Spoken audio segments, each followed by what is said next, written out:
Congress, you must lead what we need. Hey, Congress, you must lead. Postal service is what we need. Hey, Congress, you must lead. Postal service.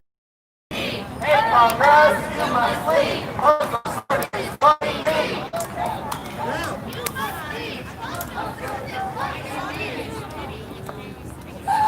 Good morning, boys and girls, friends and lovers, children of all ages. We are here off of Downing and Colfax in the Cap Hill area, city and city park areas of Denver. We are definitely on the boundaries of Postal Districts 9, Council Districts 9 and 10, Colfax being the line of such. And we're here to save the USPS, it says.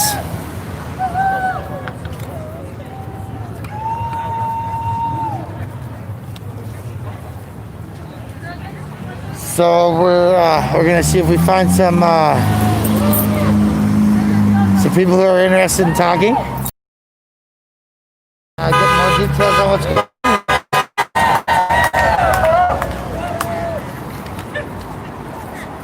Good morning. I'm great. How are you doing today? I love your stamp out voter suppression.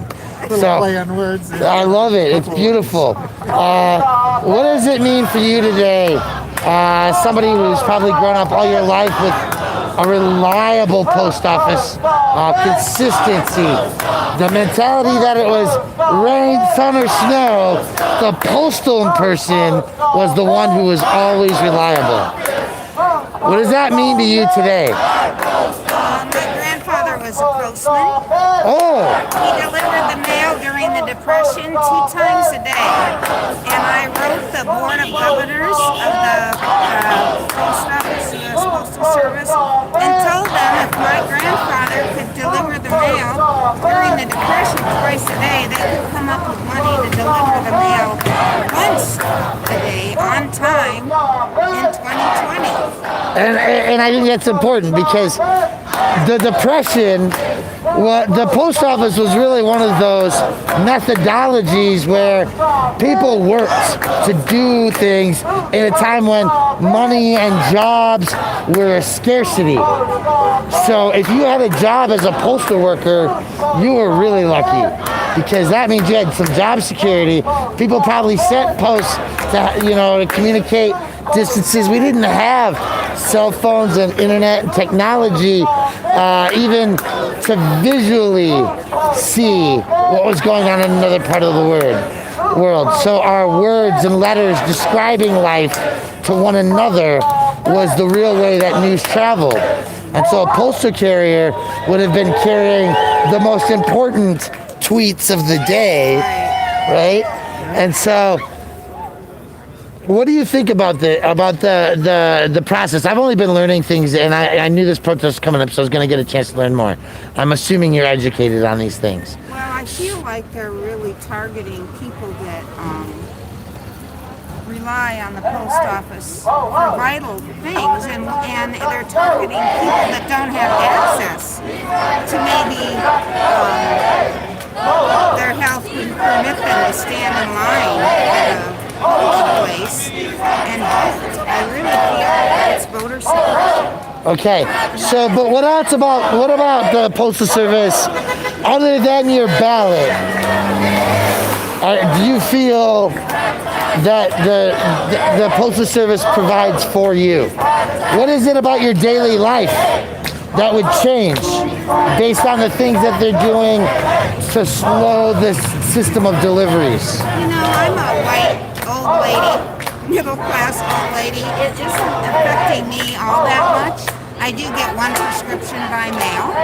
Okay, so it's prescription service. Yeah, and but I really am here on behalf of people that are being denied access to voting because of Louis DeJoy and his Board of Governors. Okay. They will not be able to vote. They sent letters to 26 states saying, well, you better mail your stuff in early. We can't guarantee that it's going to get there by the election.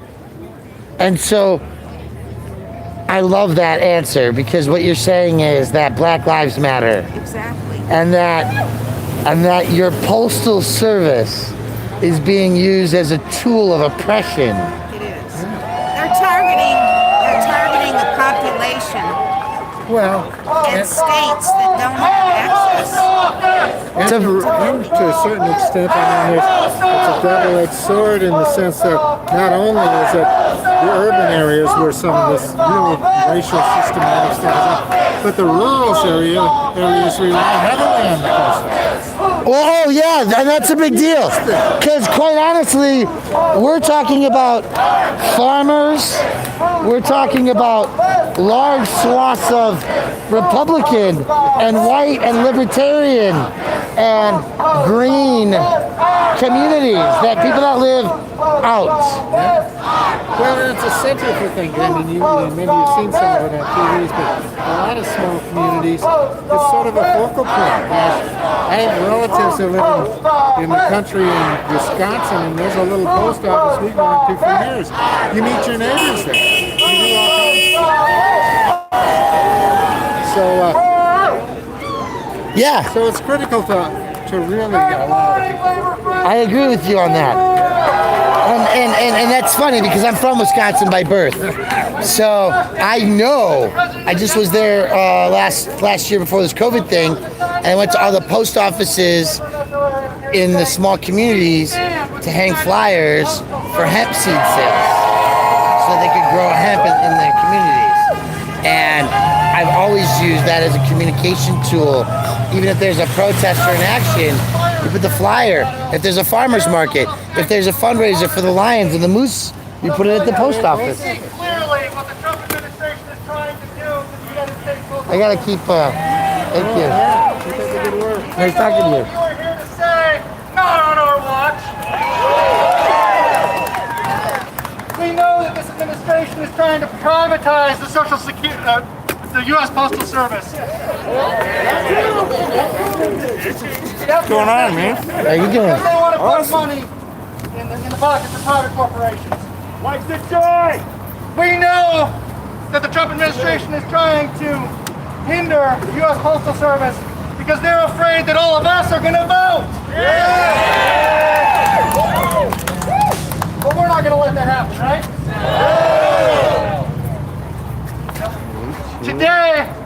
Today, we are here to talk about three things and why we are standing up for the USPS. First, we want to protect good jobs. Camera? The U.S. Postal Service doesn't just deliver mail. They've Him. delivered people to the middle class. Take this middle class. S. We're here because we want to protect quality services. It shouldn't be a partisan issue to make sure that our elderly receive their medication on time. It shouldn't be a partisan issue to make sure that everybody's vote is counted. Unfortunately, there are some, through their actions, like the Trump administration, who have made it a partisan issue. And there are some, through their inaction, like Cory Gardner and Mitch McConnell, who have made it a partisan issue. Sorry, I'm trying to get the USPS on. And we are here to say, not on our watch!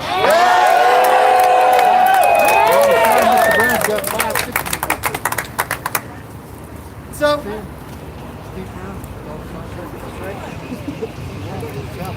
and then of course, last but certainly not least, we are here to protect democracy. Yes, protect democracy. We have an amazing voting system here in Colorado. It's a vote-by-mail system that has led to record turnout year after year after year. Unfortunately, some folks don't like that. They don't want us voting. They don't want us having a voice. And we're here to say, not on our watch. We're going to protect the USPS and protect democracy. So I must say it is an absolute pleasure to be here with all of you. It's also insanely frustrating that I have to be here with all of you. But I want to thank all of the organizations, all of our friends, all the community members who have shown up today. I want to start by thanking the APWU, the American Postal Workers Union. The NALC, the National Association of Letter Carriers. And the National Postal Mail Handlers Union. All of whom are doing amazing work. And I'll tell you, brothers and sisters, despite the efforts to destroy the USPS system, I have the utmost faith in my union sisters, brothers, and siblings to make sure that those ballots get delivered, our medicine gets delivered, and the mail gets delivered. But quickly, before I introduce all of our amazing speakers today, there are a ton of groups and organizations, so please hold your applause because there's a lot I want to get through. It's a laundry list. Oh, and by the way, union members live in acronym hell, so there's a lot of acronyms here. First, I want to thank the Grand Alliance to Save the Post Office, MoveOn.org, AFT, SEIU, the NAACP, Working Families Party, Indivisible, and Vote Vets. Thank you for what you're doing to save the Post Office. You are amazing community partners. DSA, Jobs with Justice, UNE, COPA, the Jewish Voice for Peace, Colorado Union Veterans Council, Pride at Work, Colorado Alliance for Retired Americans. Thank you for joining us.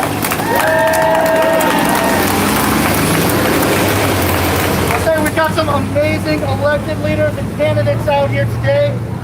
Too many to mention, although I'll try to say a few. I apologize if I forget you. Alana Spiegel, Shannon Bird, Catherine Scully, Julie Gonzalez, Paul Lopez, Andy Kerr, David Ortiz, and I gotta know I'm forgetting anybody, I apologize. Oh, my representative, Susan Lownton, yay!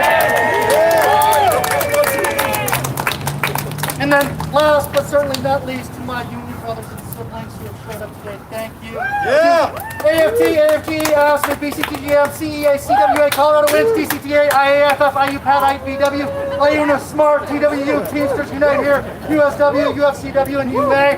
Thank you for showing up today.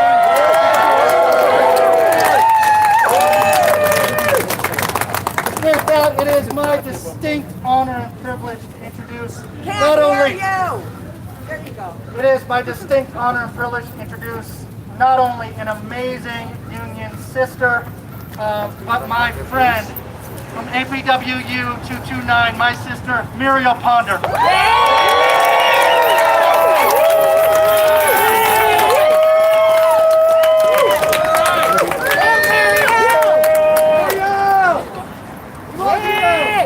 Brothers and sisters, honored guests, and fellow Americans, I'd want to take a minute to talk to you about what is going on in the processing plants across America, specifically what is happening in my processing plant. We were told about a month ago that they were going to rearrange the floor plan in the plant and put some machines where others used to be. So they started dismantling machines and moving them out of the building. And I asked somebody, where are all these machines? Where have they gone? And they told us in the storage building. Well, I knew that was bull because that thing was full 5 years ago. So I started looking around and I found 2 large dumpsters, one at least 30 feet long, filled with parts of our mail processing machine. So they were lying to the workers about what was going on. And that really ticked me off, to say the least.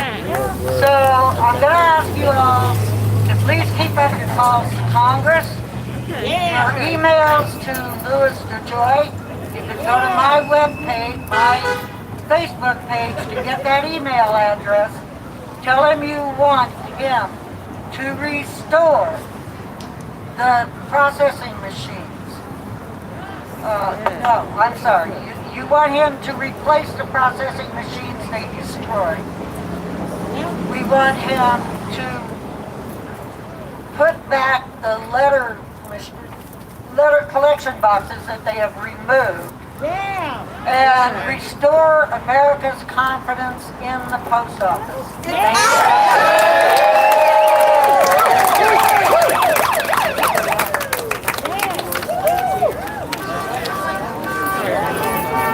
No, not at all.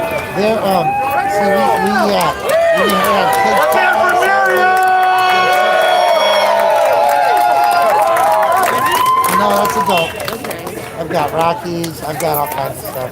With that, Cut The brother, Plastic. sister, siblings, please welcome to the stage my NALC brother, Malachi Dre.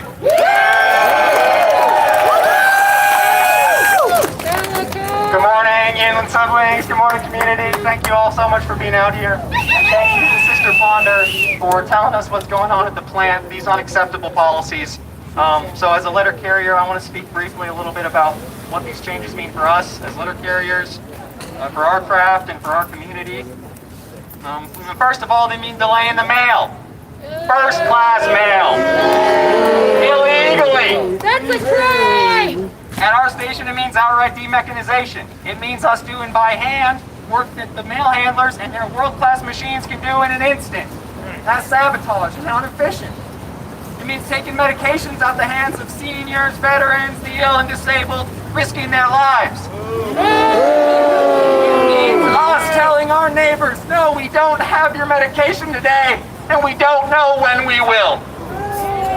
It means our station's filling up with mail, and it wounds our culture of regular, universal, daily delivery. Well, who in their right mind could want to do that? And for what? Well, I'll tell you. A certain fellow, we're told, and it's true, he gives millions of dollars to a certain campaign.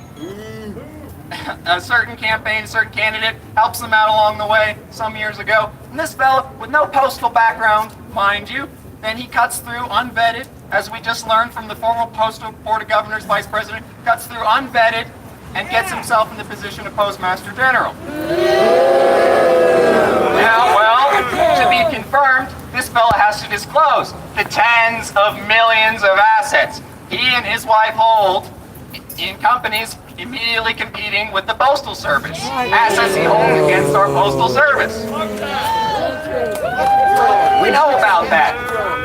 But get this. So after he's appointed, what does this fella do? Well, he purchases stock options in Amazon for the future. So in some time, he can buy stock in Amazon at a preferential rate.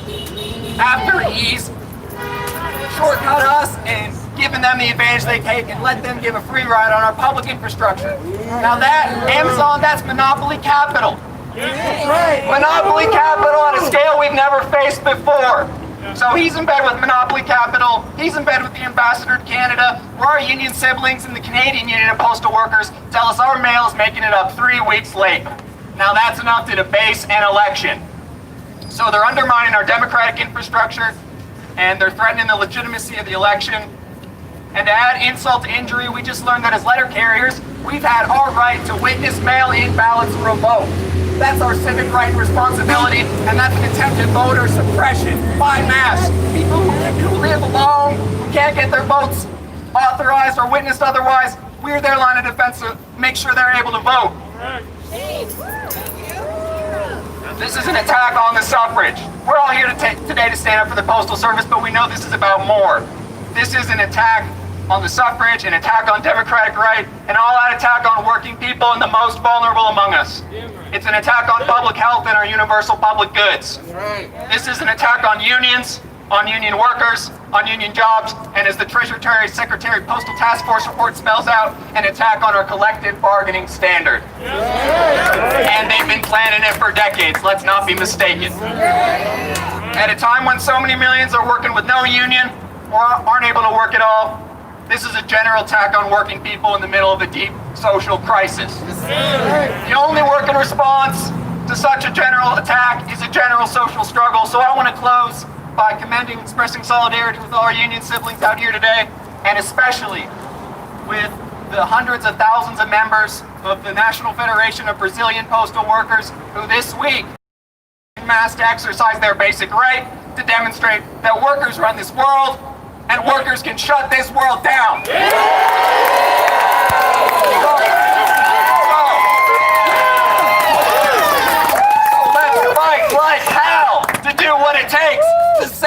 restore democratic union postal service.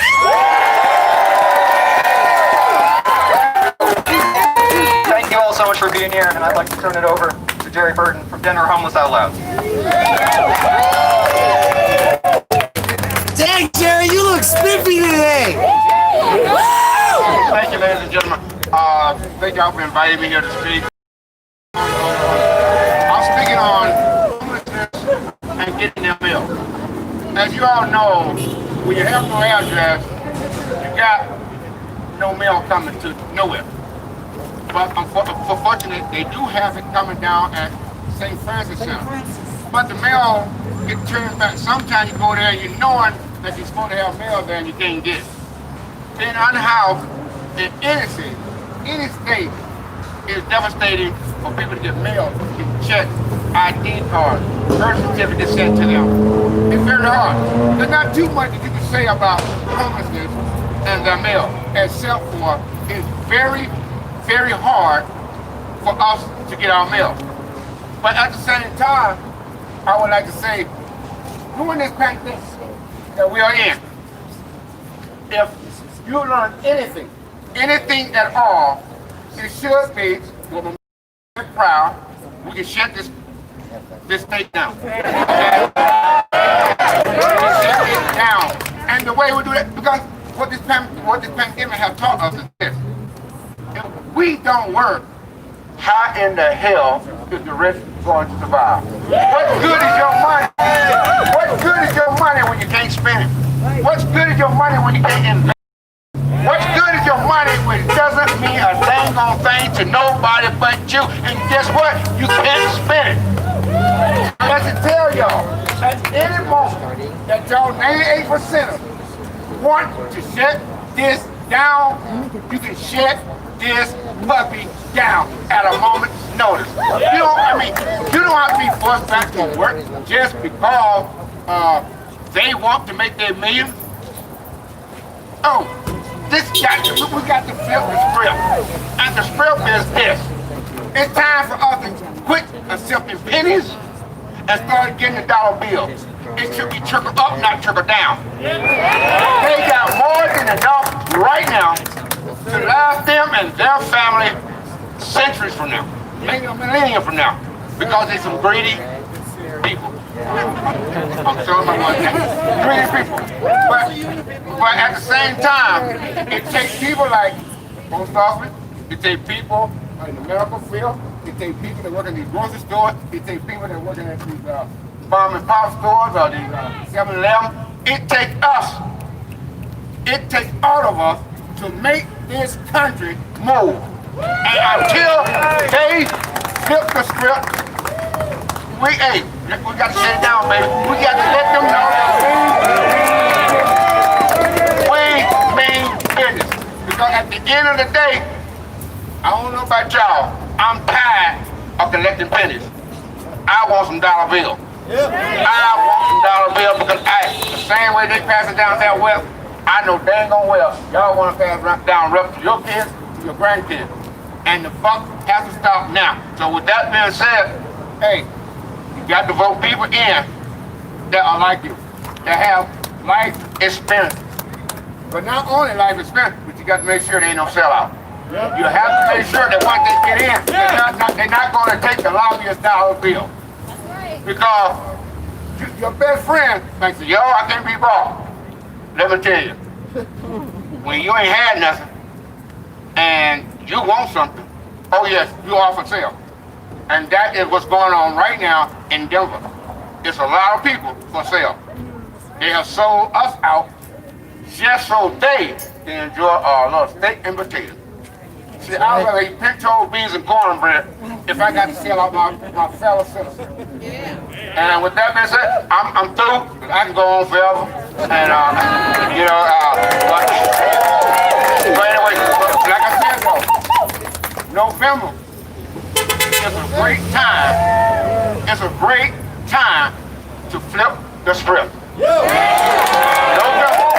regardless if you got to suppress the voter by mail and all that, but what you got to do is, when they throw a stumbling block in your way, Sometimes you got to jump over that stumbling block. You got to make a way to get to what you're trying to get to in order to get the result that you want.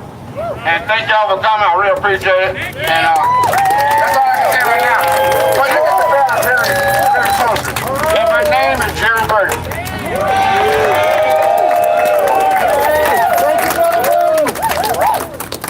When we talk about quality jobs, good jobs and quality service and protecting our democracy, I think of our military, and in particular all of our veterans that work at our U.S. Postal Service and depend on the U.S. Postal Service. So with that, I want to introduce Brother Bernard Humbles, President of the Colorado Union Veterans Council. Good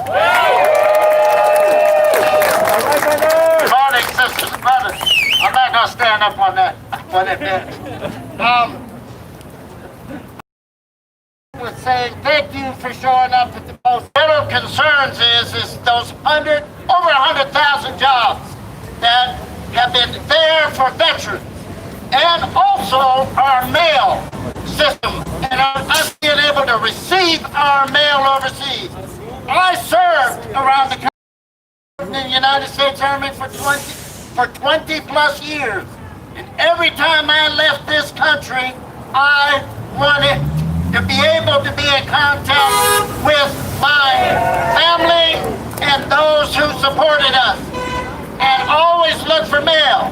I mean, there were times where soldiers used to not get any mail, and they'd come to me and they'd say, Pat, I didn't get any mail today. Is there any mail at all? You know. So we don't want that to be interrupted. Also, our elections do not need to be interrupted. They do not. This country needs a change, and we need to make sure that happens. We must. Some of these things that are going on with the pandemic and us being supported as human beings is not happening, and that needs to change. It really does. We're not ready. Do you think we're ready to go fight across the waters right now in this country? We're not.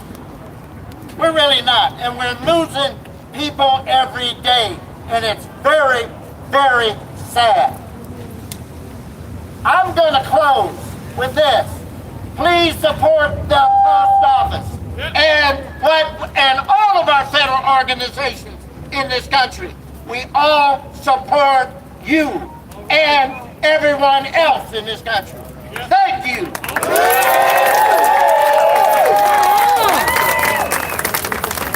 Thank you, Brother Humboldt, for your service. Now, last but not least, again, we're in democracy. I am a very union brother, but a friend, and I know that he is doing everything tirelessly day and night to make sure that we defend the vote here, not only in Denver, but in Colorado.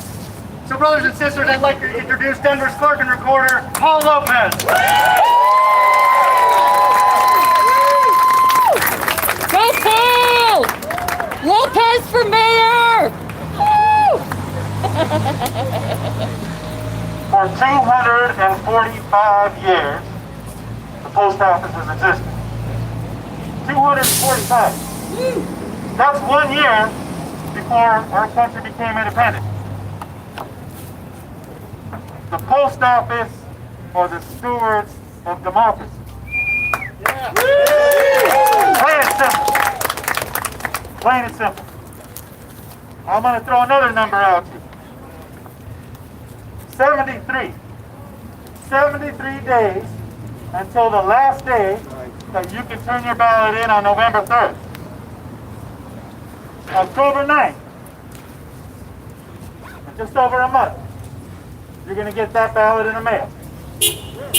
And we're going to work on campus to make sure that whether you put it in a drop-off or, I'm going to tell you right now, yes, you can go in person, but I'm going to tell you, we didn't do this mail-in ballot for nothing. Also, I don't want to be afraid to be able to buy stamps, which we all should be doing right now, and at least spare 2 of them to put them on your ballot and put it in the post office box. As a matter of fact, because I hear that they're trying to rip these things out all over the country, you can just hand it to your carrier. They're gonna be at your house. Every day. Every single day. So there's no excuse for you not to exercise your right to vote. But they've been doing it for 244 years. What do you think is going to stop us? You think that a clumsy president and a clumsy administration that said are doing everything possible to sabotage the election? To sabotage our right to vote? It's going to stop that? Oh, no, sir. So what are we going to do? October 9th when those ballots hit, what are you going to do? You're going to vote. How many stamps is it required? How many days do we have left? 73.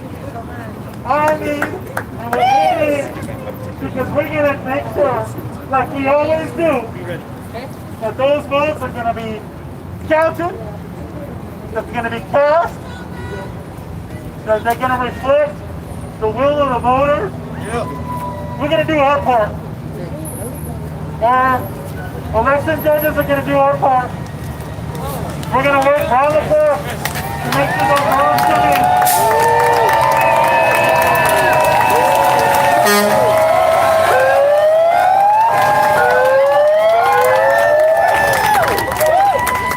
I know how to like my vote. So, before I step out, thank you, Jerry. Thank you so much. Thank you, my brother. Thank you, brothers and sisters, for continuing to support the post office. Remember, the democracy that we cherish, that we fight for, and that our brothers and sisters have fought for overseas and died for is under attack. And it's our responsibility to make sure that we continue to have that voice. So thank you all, brothers and sisters.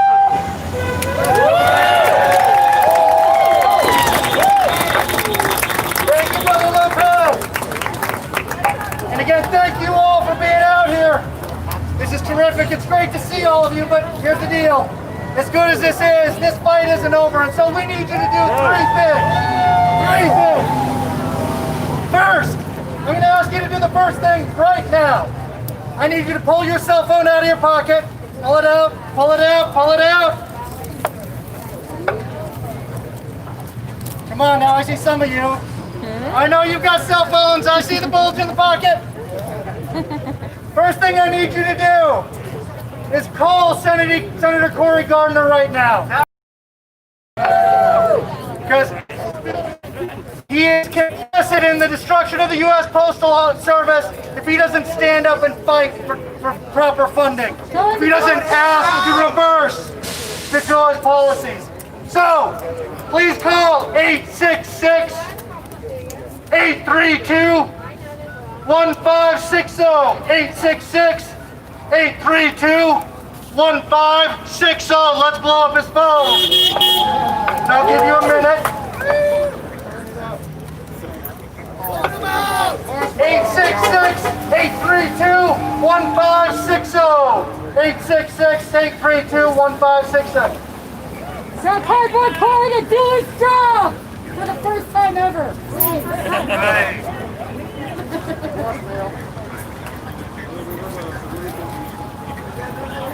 Feel free to leave a voicemail. We're gonna make it a one-term wonder. Long ass machine. That's the fitting. Love it.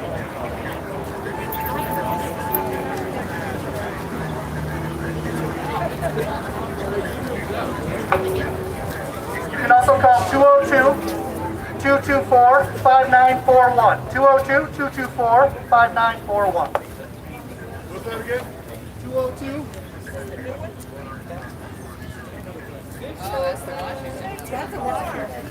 202-224-5941.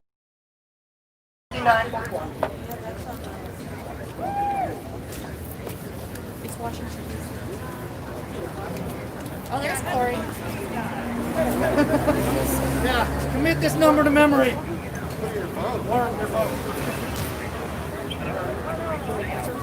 Yep. 202, 224, 5941.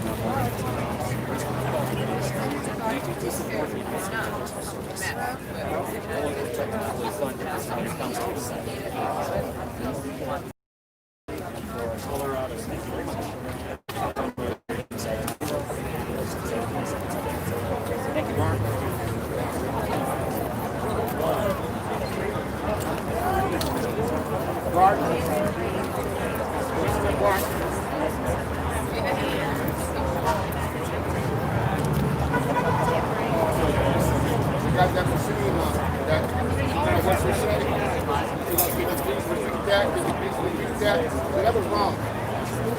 You paying these people, you paying these senators money. And they don't work for what, 120 days out of the year, and they came out and farm their car. And then they came to school out to make sure that our country represents this country get resources and the help they need. You know why? Because they already got paid. They already got paid.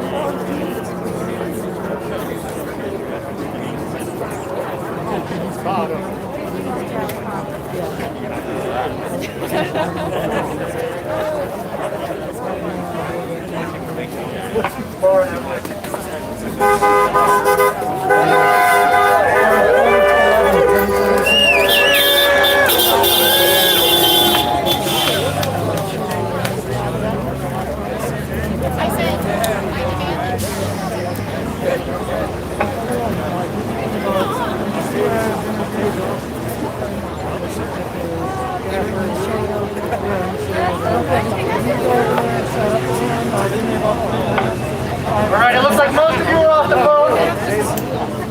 Well, here's ask number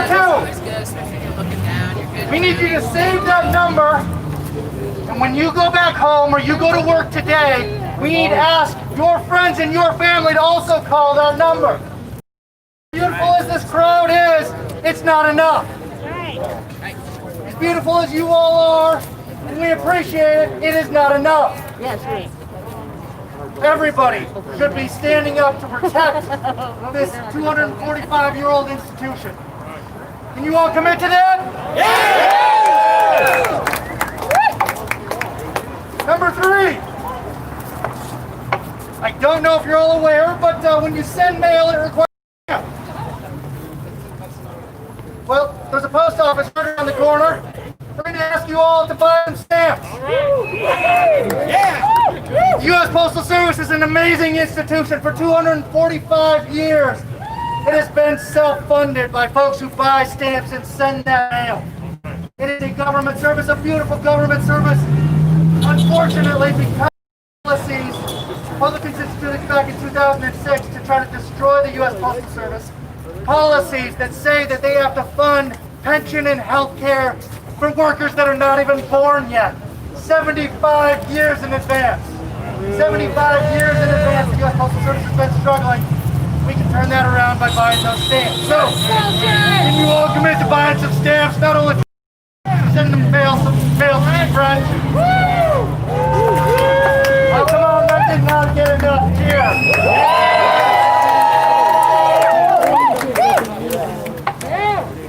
And last, but certainly not least, you heard it from everybody who stepped on this stage. We need you to commit to vote. Can you commit to vote? Can you commit to turning out your friends, your families, and your neighbors to vote? Thank you, thank you, thank you. Let's keep up the fight. Be safe, everyone, and have a great day.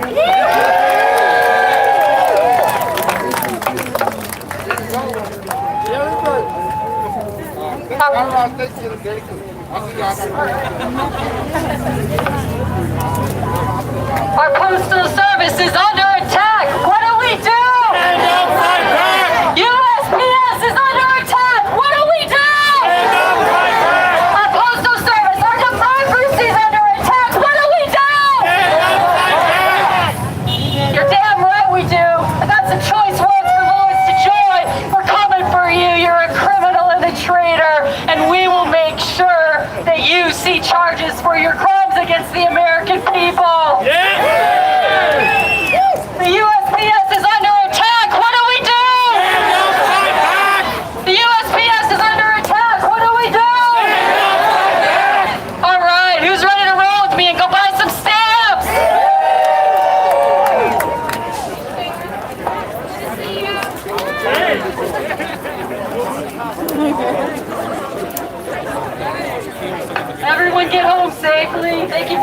much need.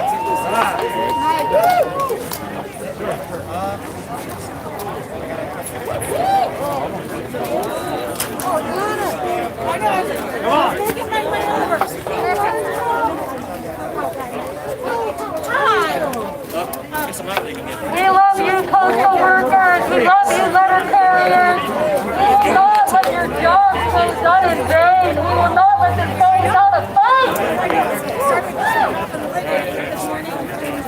Let's go eat.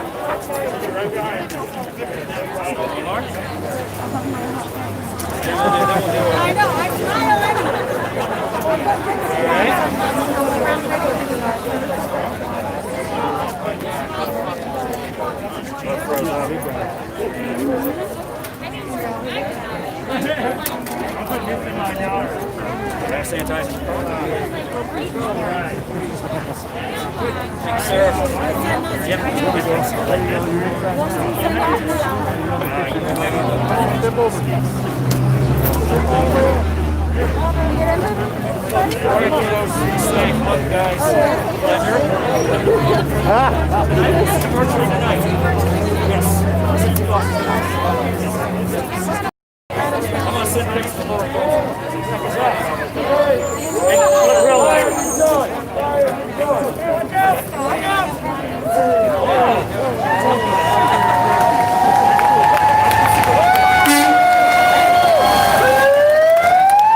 Jogging by.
It all happened.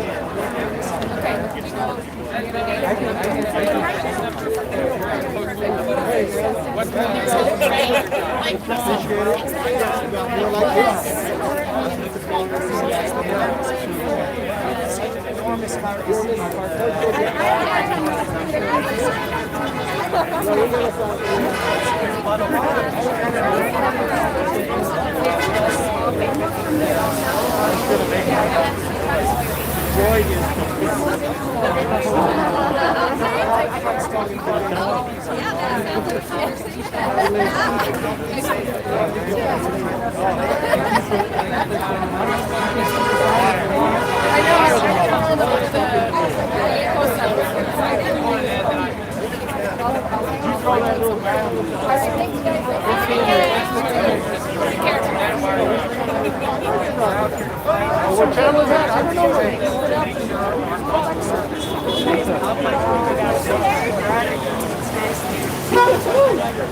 Thank you very much.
Is that blood? I can't see. It's blood out here.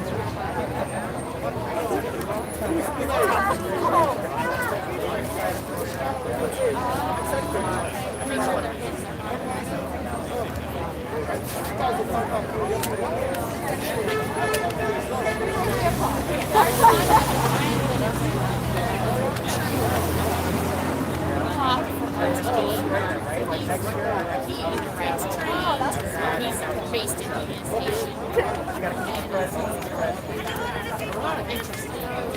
Maybe here.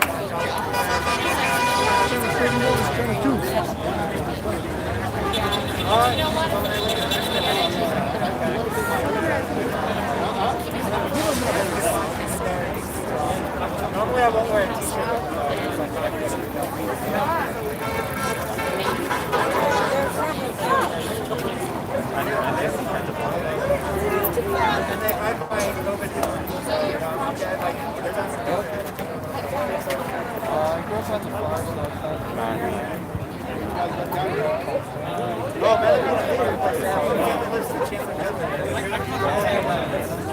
That's where I mean they've been there since my mom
I'll save some money. You know.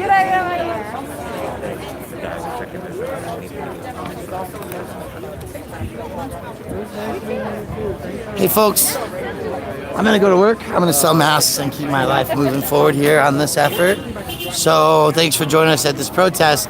Expect to see me at noon today at the Greek Theater, 5 p.m.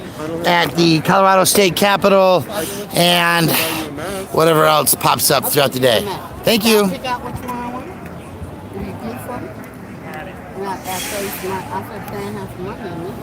I thought that was top. I got